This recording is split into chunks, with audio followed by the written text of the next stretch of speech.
Last যে 2-3টা লেসনে আপনারা chart তৈরি করা দেখলেন, এইগুলো আসলে অরিজিনালি স্ট্যান্ডার্ড ওয়ে না চার্ট তৈরি করার। এখন আমি আপনাদেরকে যেটা দেখাবো সেটা হলো অ্যাকচুয়ালি চার্ট তৈরি করার স্ট্যান্ডার্ড ওয়ে।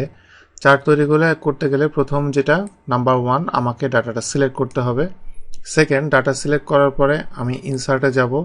ইনসার্টে গেলে এটার ভিতরে যে চার্ট যে সেকশনটা দেখতে পাচ্ছেন, এই চার্ট সেকশনটার ভিতরে আমি যে চার্টটা চাই সেই চার্টটা আমি এখান থেকে সিলেক্ট করব। আমি এখানে এই যে কলাম চার্ট যেটা আছে, কলাম চার্টের ভিতরে এই যে ক্লাস্টার যে কলাম চার্ট আছে, এই চার্টটা আমি এখান থেকে সিলেক্ট করতে চাই।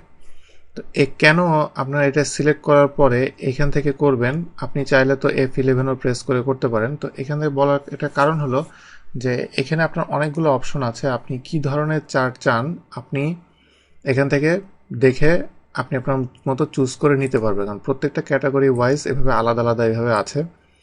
আর এরপরে যদি আপনি ইনকেস না পান, তাহলে এখানে যে এক্সট্রা অপশন আছে, এই অপশনের ভিতরে আপনি চলে যাবেন অল চার্টের ভিতরে।